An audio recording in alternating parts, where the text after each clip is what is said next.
Well, welcome everyone, and welcome to the Slim Nations One-on-Ones podcast. Before we get started, I'm Slim Overton, of course. Before we get started, I want everybody that's watching on Facebook and YouTube, please like, especially on YouTube, subscribe, and comment. You can make your comments in real time to our guests or to me, and please share this show. Anyway, I have a special guest. All my guests are special, but this is a real special guest because I'll tell you why in a minute. But Arminta Richardson Harris, and she's here with us today. And if you watch some of my shows, I like to feature local authors or people that have put pen to paper, and Arminta is one of them. And I'll tell you why she's special also because her parents she went to IC Norcom. I went to IC Norcom. Her parents went to IC Norcom, and they were there when I was there. I came out in 72, and they came out in 73. And another tip, that her father used to pass me the ball. I played center at IC Norcom, and he was a guard, and he used to pass me the ball when we played basketball, and just like he did with Buster and Nitty.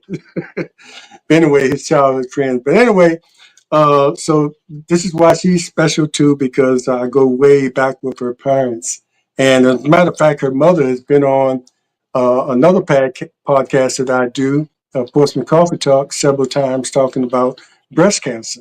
And even before that, she used to travel to the studio when I was on the radio and did a couple of shows there as well. And every time I called her, she came, and I really appreciate that. And now we have her daughter. And as I mentioned, I'm mentor, Richardson Harris, and she has written two books, uh, Ebb and Flow, and more. And I'll ask you about this more after a while, but welcome to the Sim Nation One-on-One podcast. Thank you, Mr. Overton. And you'll see, maybe this help, you'll see I put up there, somebody's watching. That's right. My mama's on, so it's gonna be okay. That might make you more nervous. Let's see. And another person is watching. But anyway, uh, we talked before the show, like you talked to a lot of the guests before the show, and you were telling me how, I always wonder how people get into writing and putting their thoughts down on paper. And you told me that, at a very young age, you were real talkative, and it reminded me of my daughter. She was real talkative, and in school, but she liked to read. And you also told me reading in the family was very important in your household, and that was something that your parents encouraged, and that helped as well. So one of the things you did to sort of not be as talkative was put down your thoughts on paper. And I guess you found out how therapeutic that could be for one thing and how it could be useful later. So is that the combination of talking and having that reading in your family, was that something that sort of encouraged you to start putting it down, start writing down your thoughts on paper? Absolutely. Like you said, I was one of those kids that got the notes home that said Arminta talks too much in class. Everywhere I went, I was talking, and they would tell my teachers would tell my parents she talks too much. So they encouraged me to write it down. Instead of talking and blurting it out, write it down. And my dad is an avid reader. So we always had books, always we had books in the house. He always encouraged us to read. When we had disagreements, we had to kind of sit down and read through it and talk through it. So it became very therapeutic at a young age. I didn't know that at the time, but kind of tempering my talking a little bit and putting it on paper helped me to see things in a more holistic manner. And then around 10 or 12, I went to a creative writing workshop at Norfolk State University. And at that creative writing workshop. They literally gave us a piece of paper, blank sheet of paper, and said, I want you to write what you're experiencing. You know, don't give it a beginning, don't give it a middle, don't give it an end. Just write what you're experiencing. And that was very helpful for me. So I started to write very young, started to just put things on paper. And sometimes the paper would be, Mr. Overton, it could be a note card, an envelope, a program, wherever I was at the particular time, if something hit me, I would just write it down. So between reading and writing it out, it became not only therapeutic, but it also became a passion for me. So, and that was very important, you know, wherever you were, a napkin or whatever, you know, putting those thoughts down. And so you could come back to it later and put it in the form Right. however you wanted to do. But your writing style is more poetic. It's more like poetry. And as we talk, you know, some people think all poetry has to rhyme, and sometimes if you start out with your thoughts and you're looking for those words to rhyme, you might lose the real thought you were trying to convey. So all poetry doesn't have to rhyme. You know, look at Nikki Giovanni. You know, her poetry doesn't rhyme, but you get the point. You get what she's trying to say. And I was looking, you know, looking through.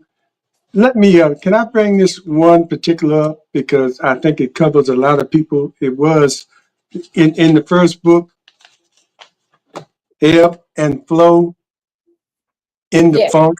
I don't want to read all of them because we want people to buy the book and read it, but in the Funk on page 34, I Oh, mean, not 34, I'm sorry, 43. you went way into this because this was a little teeny book. So page Yeah, 40, that first one. In a font. Yes. yeah, What's your yeah. I was question? going through the titles and I saw that because, and I want you to read that real quick because it's a short poem. But go ahead and read that, and I'll tell you why I picked it. In a funk. Writer's block, they call it. I think it's a funk. Words in my head, but can't get them on paper. Thoughts in my heart, but stuck in transit. Memories cause laughter. Well, most of them. Time is of the essence. So where has it gone? I need to write. It's my therapy. Brings a smile to my face. Maybe the words aren't soft enough. Perhaps my heart bleeds more than I think.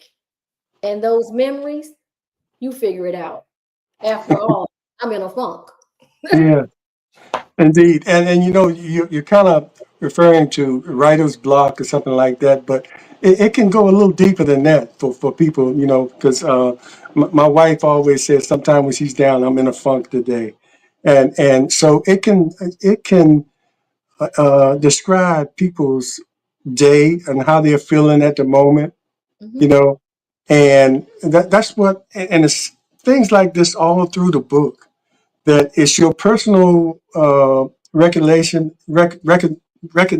of events that you've gone through, some good, some sort of hurtful, but other people reading it can relate it to their situations.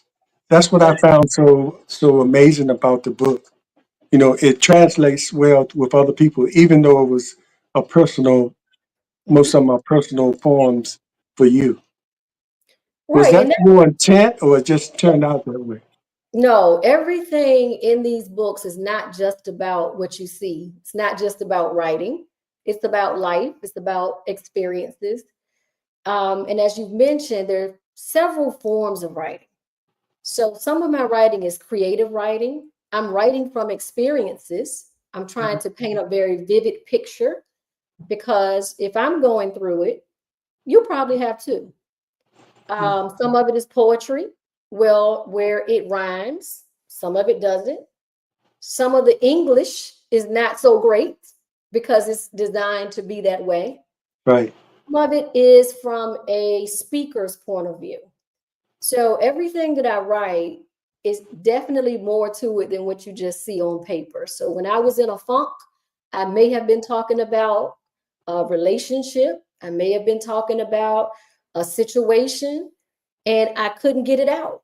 I couldn't get the words together. I couldn't get my heart to regulate properly. I was stuck.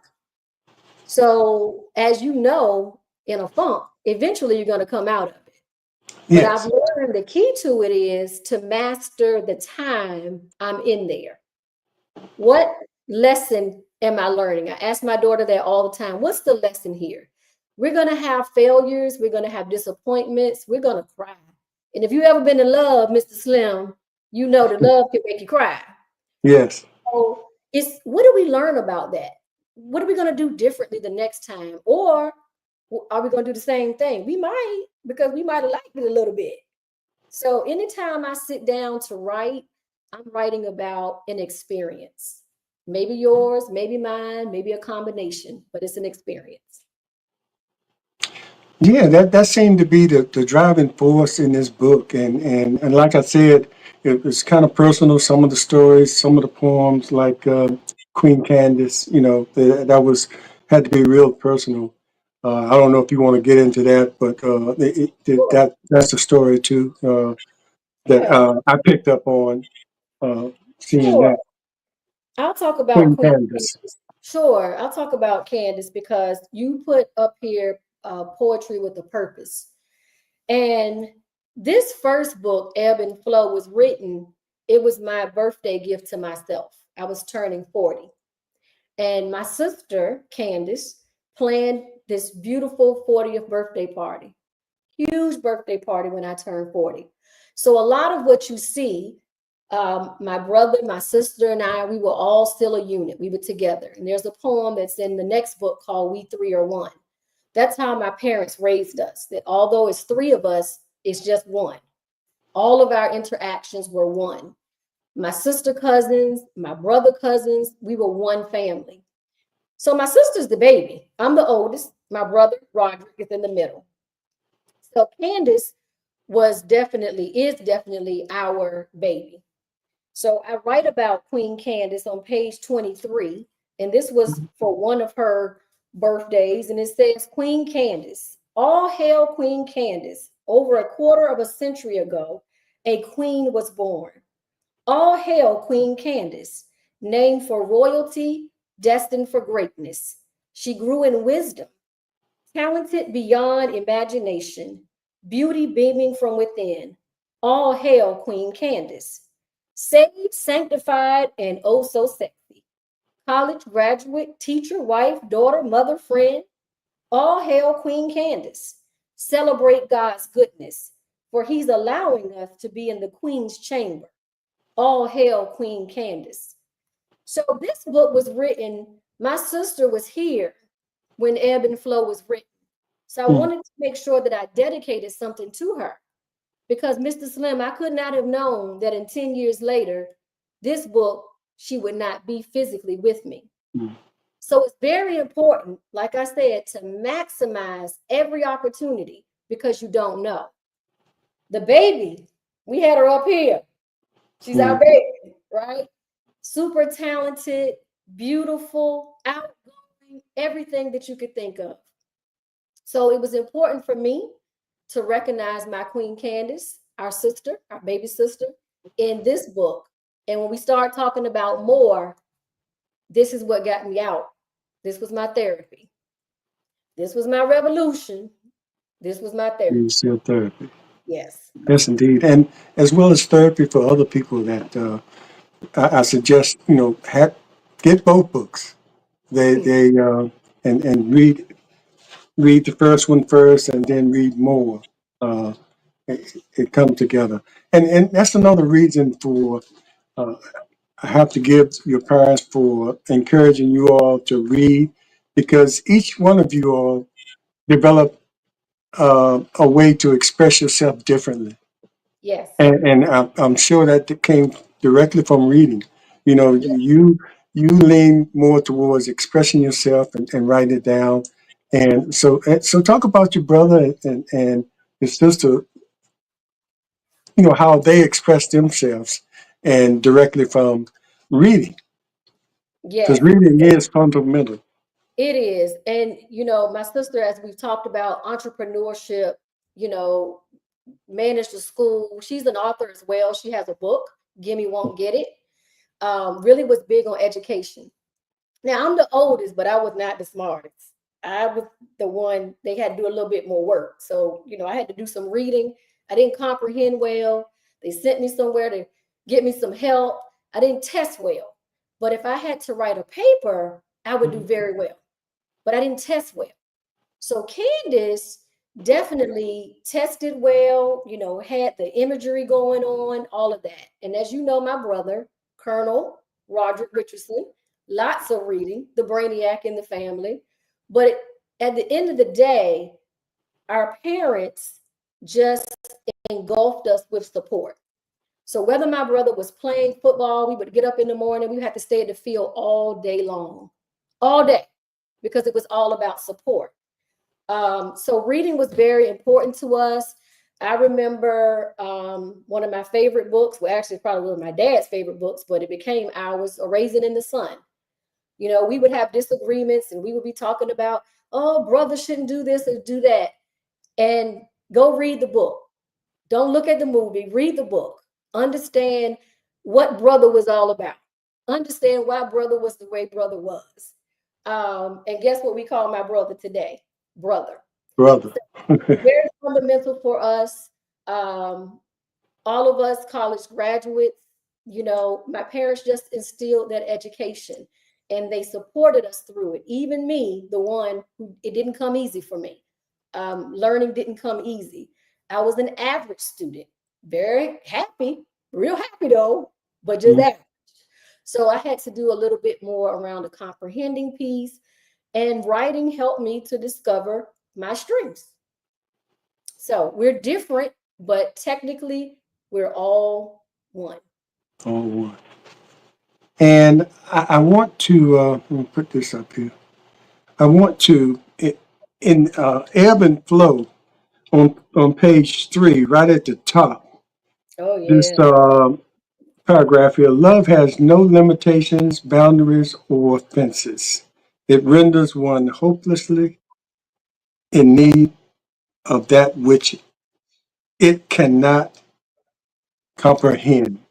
that's right. Explain that, and you followed that with, Yeah, explaining some of your life, but explain that, and that's you had it in quotation, so that's actually your quote. that's my quote. Love Okay, has no okay, limitations, all no right. limitations, no boundaries, no fences. It renders one hopelessly in need of that which it cannot comprehend. Love is unconditional. And we were taught that in our home, unconditional. My dad used to always say, I don't care if y'all go out and kill up the whole Portsmouth, you still gonna belong to me. Now we don't want to do that, but they were letting us know that they loved us unconditionally. And what a lot of people don't know, I mean, Mr. Slim, they could add it up and figure it out. But my upbringing was a little different. Okay. Um, you knew my parents, so that means you knew when I came along. They were Mhm. young, very young. And I talk about that in the beginning of this book. And although I grew up with people knowing that, I had never really publicly spoken about it because it's their business. But what I had to come to the realization is the love that they have for me, it had no limitations. So when I love so hard.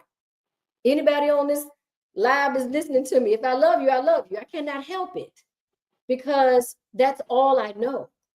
So I'm going to read a little bit about that to explain. I wrote that quote after years of trying to understand matters of the heart. I learned at an early age that real love is sacrificial. I am the product of a teen pregnancy turned good. My earliest memory of love was waking up to oatmeal and the sounds of the gospel train. There's nothing like the love of your grandparents and the support of your church while your biological parents work towards a better life. That's love. As I matured, the evidence of sacrifice outside of my coveted circle was all but non existent. Everybody wanted something. I'm going to stop right there because I want y'all to buy the book. But Yes. I wrote this because all I had ever experienced from my family, from my church, was unconditional love. I was never made to feel different. I was never made to feel bad. I always received love. So when you get out there and you start going to school and you start working and you start doing things and you meet people, you think that they're going to love you back the way you've always been loved. No, Not always the case. that didn't happen. So I experienced some things, and that's what it's talking about.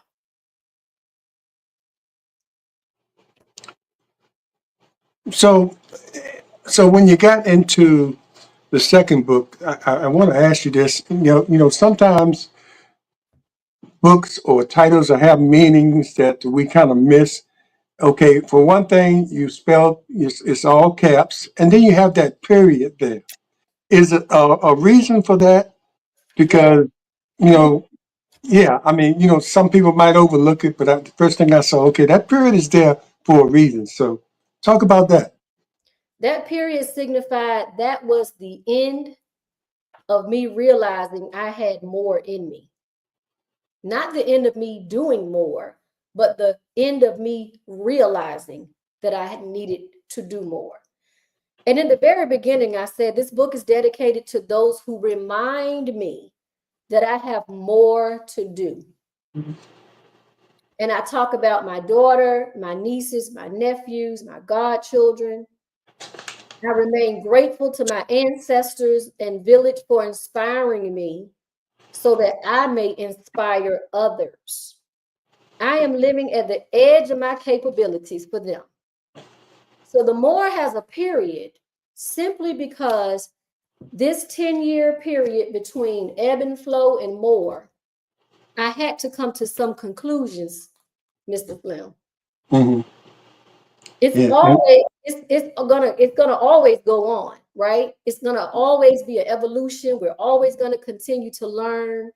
But this particular chapter in my life was the hardest time ever in my life. My sister and my grandmother transitioned 4 months apart from each other. 4 months apart. mm, So I was writing in the morning, I was writing in the evening, I was in the midnight hour, just writing. So when I came to the end of this, I realized that this particular era is done. It's done. yeah. It's done for me, and for you all who read the book, you will realize that one day it will be done for you. Not done in the sense that you're not going to come back to it or you don't ever have those emotions, but done in the sense that you don't have to convince yourself that you're okay when you're not okay. I was done with that. I was not okay. And I came to that conclusion in this book. And this one is much longer than the first one. Hmm. Covers a lot of ground. We talk about months. We go through months, like the beginning of a month. What is this month going to do for us? We talk about love. We talk about grief. We talk about racism, disparity. It covers a lot of things, not to mention things that we don't even talk about that are not in this book yet, Yeah. but a whole bunch of note cards and napkins all over the place. In other words, stay tuned. And I want to bring this up too, and I don't want to bring up too much because I saw your mother put up there, buy both books. She want to make sure we buy the book, so we can't tell everything. It's But okay. on page 20, when you said, "And how you will begin," and Yeah. reading that, one of the things I thought about because another podcast that we do, a lot of our shows are about mental health. And one of the shows we did, we usually do a show around Christmas time about how for many people, Christmas time and holidays is a joyful time. But there are others where that's not the greatest time for them. And a lot of them go into that funk Mhm. or even more so depression. Yep. So you talked about that a little here that, and you mentioned about, people, transitioning, or becoming ancestors in your family around that time. And that time just reminds you of that. So Yes. I just picked up on that because we've done so many stories and had experts on the show telling people how to manage that during those times when everybody else around you is happy, but Right. you are thinking about a loss or something that went on during that period that Yes. makes the holiday not the greatest time for you. Holidays are very difficult. Always have been difficult for me for various reasons, even when I was young. Just a very difficult time. I had a difficult time celebrating while so many people were not able to celebrate, maybe financially unable, maybe physically unable. So I always struggled with man-made holidays, right? I always struggled with it. And then, as grief started, they really became more and more difficult. So what I found is as I was processing through that grief and that trauma, as I was making the most of the situation, the most of a horrible situation, I was birthing poems and writings, and they were touching others. People were saying, I know how you feel, I've been there, etc. So when I did End How You Will Begin, it talks about a time where it's the end of the year. And you know how we do. We all go to church on New Year's Eve, and we think when we get up off of our knees, we're going to have a whole new life. Hmm.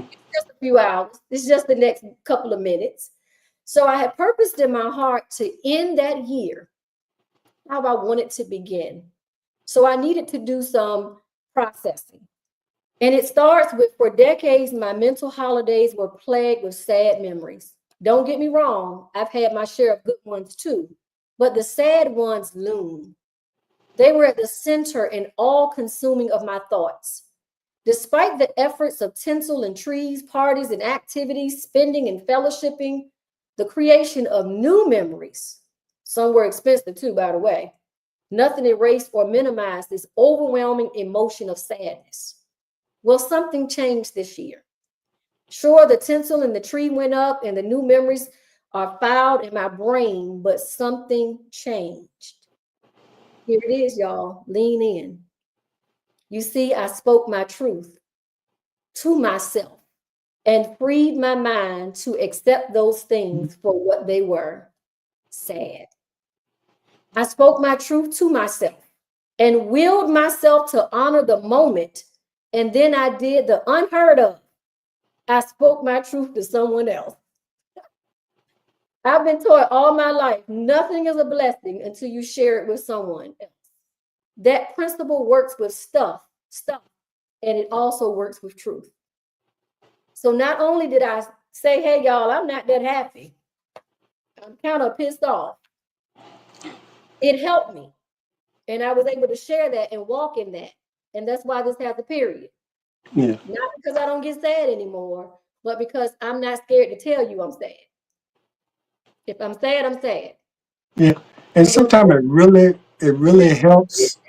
but I'm going to walk in that truth. Yes, indeed. And sometimes it really helps for other people to know that they're not the only one walking in that sadness, especially around the holidays, because I've seen some people that feel guilty that they don't feel joyful because everybody else is. Right. But you don't have to feel alone in that walk, and you can come out of it. It's Yeah. just realizing, that other people are going through the same thing, and that you'll make it out on the other side, and, I want and try to find some joy in that. yes. And I was going to say the last thing I said in that clip was as you move into the next year, and I'm going to say next year, next minute, tomorrow, 8 o'clock tonight, Hmm. find that thing that needs to be spoken and healed and do it. No pontificating, pondering, suppressing, spending, sexting, drugging, or lying. Just speak it and be healed. Allow the memorex of life to take its natural evolution of balance and change. And that's for anybody who's on tonight and you feel bad about being sad. Guess what? You're not alone. And it doesn't make you unsaved or unholy. It makes you honest. Jesus Yes, was. makes you honest and truthful to yourself, and that's where you have to start, being honest and truthful to yourself. I want to cut right in and say I saw that an Omega Sapphire brother has tuned in, and that reminded me to shout out to you that you're a member of Delta Sigma Theta Incorporated. So I forgot to mention that. So Well, Mr. Slim, I do love the Delta. However, I am a member of Alpha Kappa Alpha Sorority Incorporated I and am the Omega chapter. I And am so sorry. that's okay. We I've all done that work before. I've done it's that okay. before in the opposite way, We all and work together. I got It's it okay. written right here in my notes, and I said the wrong thing, but That's I all right. We all apologize. work together. We all Well, you provide do have some deltas and AKAs watching, so absolutely. shout out to the shout out to the green and gold. All good. All right, I apologize, and I apologize to you AKAs out there. But anyway, going back to the more, the last thing I'm gonna read because they're gonna have to get the book, and this caught me, of course, the one that says "Daddy's Girl," because you know I have a daughter, and Okay. so of course that's going to catch my eye. So What page I is know you let me it's, see. Page 15. Okay. know how daughters feel about their dads, and of course, and thank you, C. Coleman and Jay Williams for making sure you reminded me about the AKA with your colors there. Appreciate that. Yeah, Daddy's Girls on page 15. And like I said, we're close. We're close. Not just my mom and my dad, but my cousins who are like my sisters and my brothers. And because my parents were young, we have a very unique relationship. Very Mhm, unique. They were teenagers, right? And they did the best they could. And I thank God for my grandparents, my grandma Sylvia, from Lincoln Park, my grandma Pearl and granddaddy Frank. Um, I am a product of all of that because it could have been a different way. You mhm, know, I write about another time with my dad. It's a poem called Choice that I write about him. As you know, my dad could have gone to college. He could have played basketball, but he had me. So he went into the United States military. He went into the army. So although I'm the oldest and my sister is really his favorite, so I hope he's listening. mhm, I am a daddy's girl, and he made both of us feel like we were always number one, and of course my mom as well. But it says, "Daddy's girl, you will always be. Some things just must be. Proud moments you share, laughs that fill the air, smiles of affirmation, love and dedication. Space and time ain't got no place for an infinite love that never waits. Brings you comfort when feeling blue. Daddy's girl, everything you need is already in you." And that's not just about my daddy. That um, I believe was written for someone else. There are times where I may see relationships and I write about them mhm, and I hope that I'm encouraging people. There are times where I might speak about things that happen and people don't know they happened to me. And they'll read them and they'll think I wrote it about them because we are a microcosm of each other, experiences in life. And I am blessed to have been born to those two teenage people who decided to stay together. See my shirt, love more. They're mhm, still together and they sacrificed everything, everything to ensure that we had a family. And that is a motivator to me. That's the period for me because there mhm. were times where I just said, "This, I can't, I'm just, why would the Lord take my sister? Nicest, sweetest person in the world." My brother and I, we kind of have a little running joke. He probably should have kind of came and got one of us. He came and got a good one. So there were moments where um, that grief was overwhelming for us, for me, because we had always been together. So I had to go back and think about the love of my grandparents and my aunts and my uncles and my cousins. I had to just think about all of that and remember that I've never been not loved. Never. My brother and I, we have this heart. My sister had this on the back of her neck. My brother has it over his heart, along with a stanza of a poem that I wrote. I believe in body art. I'm also branded on this side for infinity love that's in my heart, that will always be a part of who I am. I have a pearl on my back. I believe in doing these things, Mr. Slim, so that I have a physical reminder of what's most and who's most important to me. So not only do I write, but I make it visible. So my sister's with me every day. I'm looking at her every day. She's in my heart, but she's also on my person. So tell people how they can get the book. I think someone had asked about that, about us posting links to where they can get the book or how they can get the book. So for more, oh, let me tell you this too. Poetry with a Purpose. All of my proceeds go to the CJA Foundation. Okay, and we'll So talk about that after. yes, so all proceeds go to the CJA Foundation, which is in honor of my sister. More, you can contact me because I have a lot of more. Okay. That's going to be a part of what I need to be doing next in my life. I need to be out Yeah, here yeah, yeah. giving and More of more. me for more. Yeah. For Ebb and Flow, you can go on Amazon. It's on Amazon, and you can get it off of Amazon. Yes. Okay. Okay. So, and you said the proceeds go to the CJA Foundation. So, talk about that. CJA Foundation, the Candace Jamila Avance Foundation. My sister founded before she transitioned. It's a foundation we support families who are dealing with breast cancer, triple negative breast cancer in Mm, particular. We also support the educational advancements of young people at the Foundation Learning Center. And the prayer is that we will open up the Candace J Academy in my sister's name, in her honor. And they will have students from 2 years old to the third grade. And it's right there on the grounds of Little Grove Baptist Church. So we continue in her honor since 2013 to raise funds and awareness. We carry about 25 to 30 families on our caseload at any time. We do mental health counseling. One of the things, I am a certified mental health provider. We do mental health counseling for those families. We provide funding, co-pays, and a lot of you on the call today, you've partnered with us to be able to give those chemo bags out and to just offer support. Breast cancer changed our lives. It changed our lives. And there's a quote that I use in More. It says, memories become air. Without them, you will die.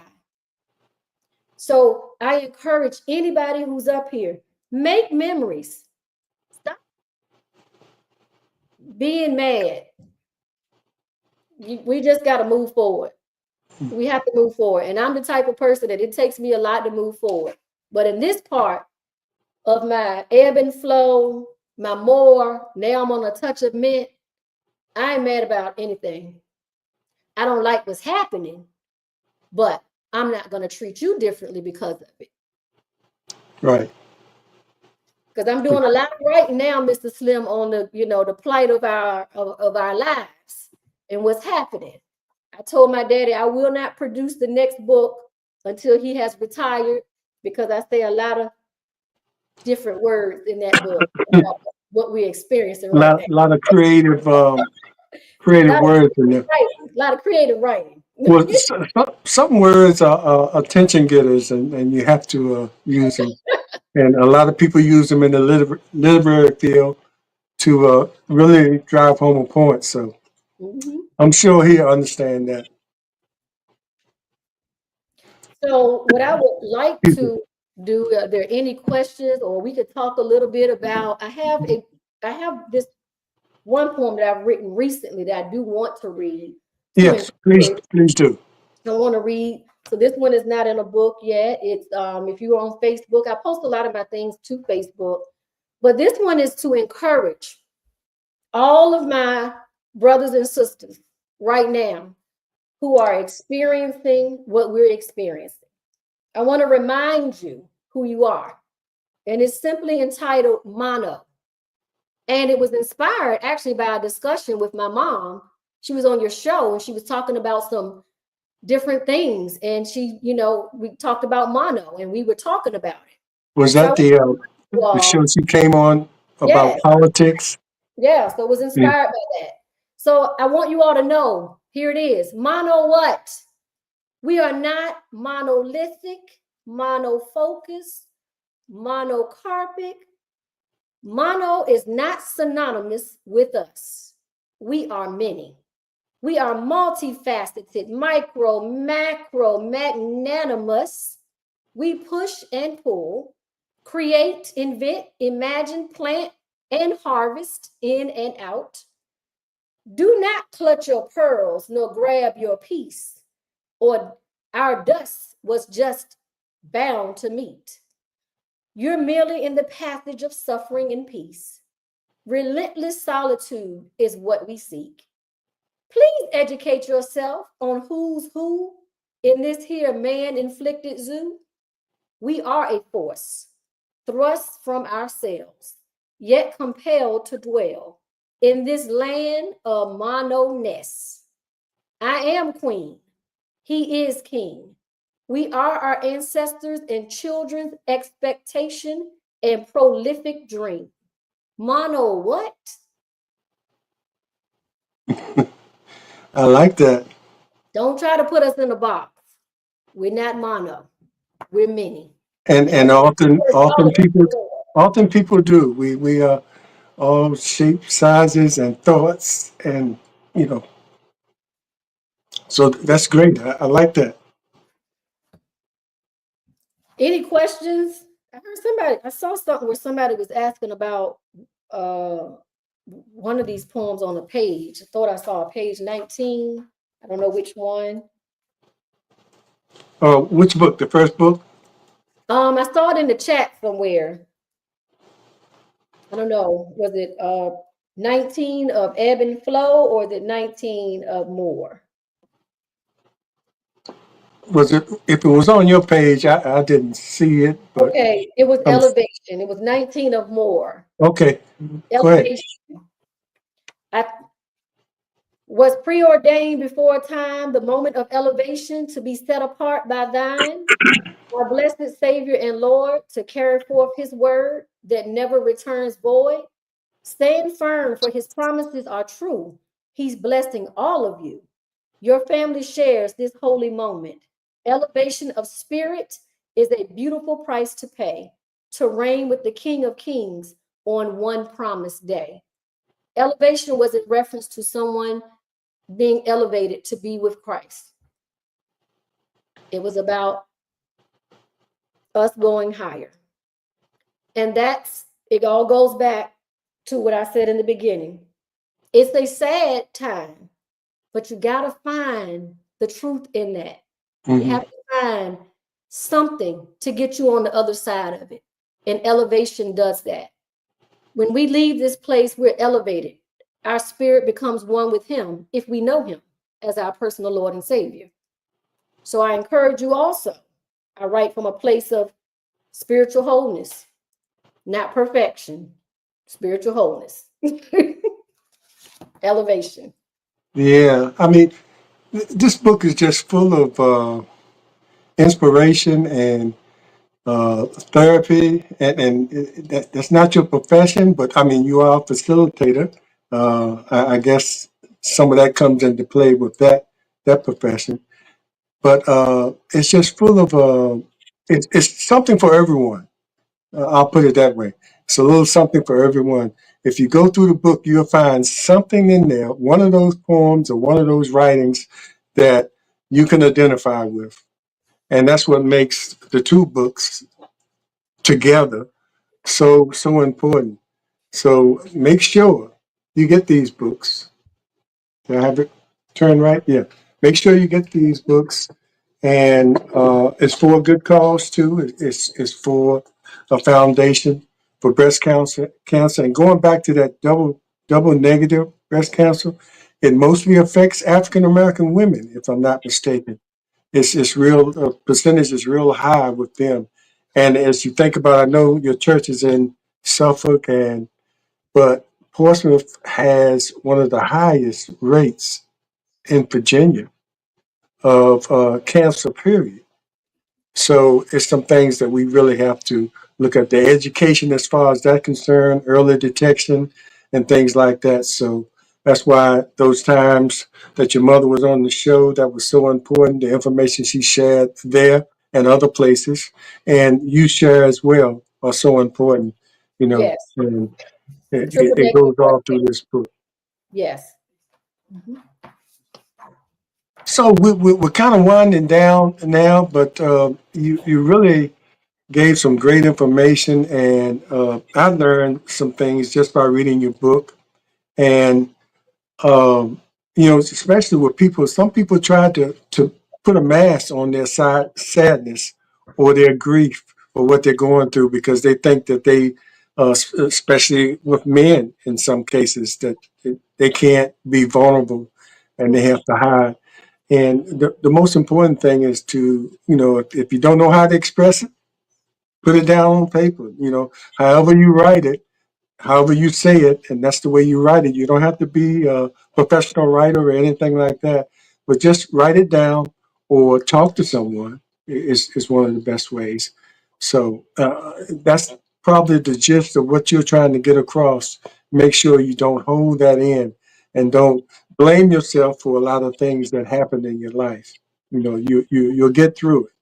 You just have Right. to. It's a process. It's a And the reason, process. yeah, and the reason is because we're all interconnected. And I And do write about this on page 81. It says, when you're hurt, I feel pain. When you cry, I lament. When you're mad, I fight. When you say you're okay, I know you're not.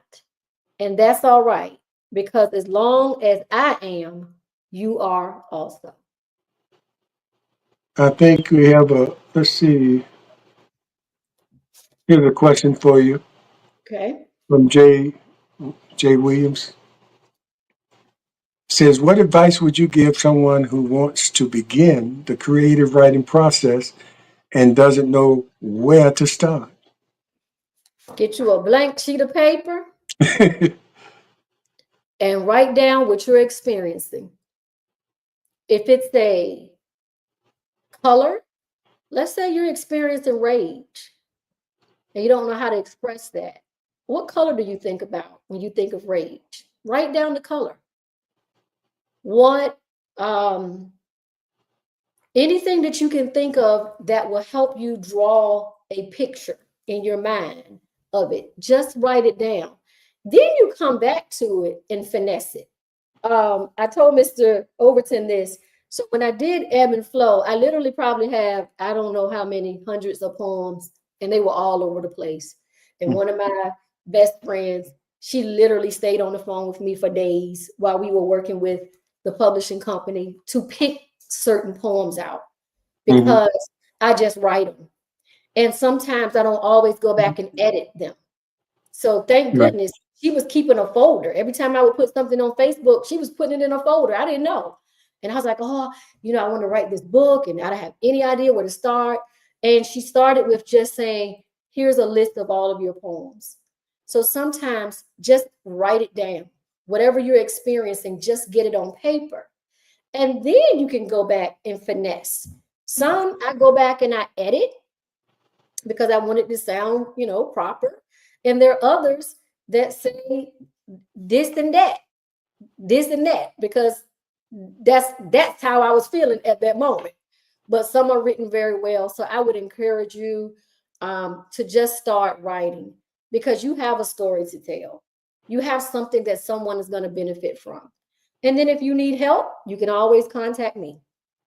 Mm. Yeah, and so many people are intimidated by the writing process, and it's one thing, it's never too late to start, and you don't have to be a professional writer. Just write down your thoughts in the best way you know how, and you can get an editor, or you can get someone like anybody that has studied that field. I think you had the master's degree in arts. Was that No, I have a master's degree in guidance and counseling. So guidance and counseling? I have Okay, good. nothing that makes me a writer other than God gifted me to be able to write. And I am very hopeful in my next chapter that I will be able to take these writings and do some collaborations with some very talented people. I have a nephew who's ultra talented, and I want him to take my poetry and make something with it. And I have people who sing, and I want to be able to, write it down and be able to say it to music. I have one collaboration with my daughter already. We did a poem called Wildflower, and she choreographed a dance to it. We have not released that yet. So, in my next phase, I really want to collaborate. I want to be able to use the gifts that I have and to expand them to be able to use and to encourage people. Like I said, it's at the end of the day, I wrote it selfishly so that my daughter would know I do more than just go to work. I didn't want her to just think that that's all I did. Mommy didn't have a wild side. Mommy didn't love. Mommy doesn't have anything. I wanted her to understand when she got older that mommy has all of those things. I love deeply. I love hard.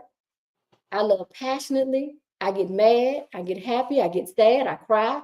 I cuss. I fuss. I pray. I ask for forgiveness. I wanted her to know that I'm a real person, Yeah, all the human real experience. emotions. Yeah, Right. So I would encourage anybody, just start putting it on paper. I see you. Yes, somebody else said just put it on paper and then you can go back yeah. and you can fix it up. Yes, Kimberly Bright said that, and she's an author as well. And but you have plenty of authors in your church, huh? I do. Very blessed to have authors and singers and creative people. Like I said, I've always been loved and people have always shared their love with me. That's Little Grove Baptist Church, which Little your Grove father is the 6320 minister, Road. is the pastor rather. Yes. So let me see if there's any other questions or comments. Just mostly people were enjoying the conversation throughout and the messages that you've been giving, and that's just part of it. They have to get the book and they'll get the full effect of what you have to offer by getting the two books. So most people are talking about how awesome it is and excellent. So you did a good job for someone that said they were nervous. Very nervous. I write better than I talk. Very nervous. And normally when I speak somewhere, I'm very scripted. And of course, this was an unscripted discussion, so that made me a bit nervous. Um, y'all didn't ask the hard questions, which I'm glad about. So that's a good thing. Uh, you asked some, and that was good. And I just look forward to being able to continue to share my gift that God has given me, my gift of writing, to be able to encourage others, people who've gone through different things. Um, there was, you talked about the holidays, and I'm talking about any holiday. Mhm. People say, Mother's Day can be very difficult. That's the time where I do hear from a lot of people when I write things that may touch them. And then very personal things that sometimes we go through that we don't share. I'll share this last one um, that's untitled because there are a Mhm. lot of women who may be able to relate to this. It's untitled. Couldn't even give it a title, but it's been weighing on me heavily these last couple of weeks. So I'll just say to any woman, any female out here that may have experienced anything in life, like what I'm going to say, I want you to remain encouraged. It says, my greatest loss lived inside of me, moved and cried. How can this be? Trapped in a warm yet insecure place, I belong out there, a part of the great race.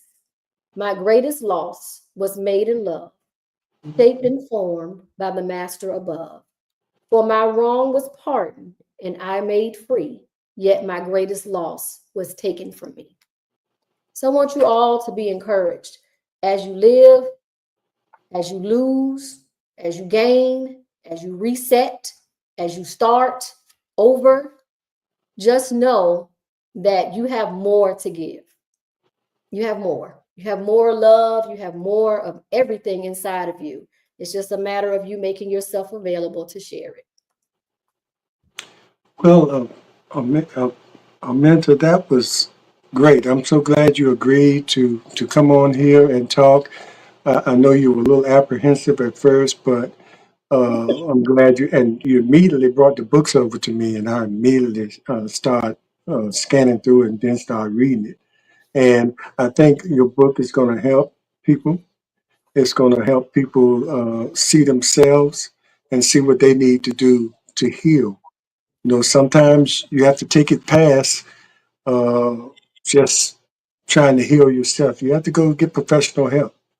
And sometimes a combination of professional help, talking to your pastor, going into your spiritual self, that all helps things get better for you, especially people uh, that might be considered in a crisis.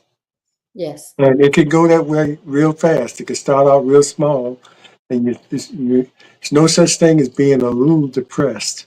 If you're depressed, you're depressed. You're into it, and you need to seek help. But again, I thank you for everything, for coming in, and hopefully we'll have you back again because I know more books are coming.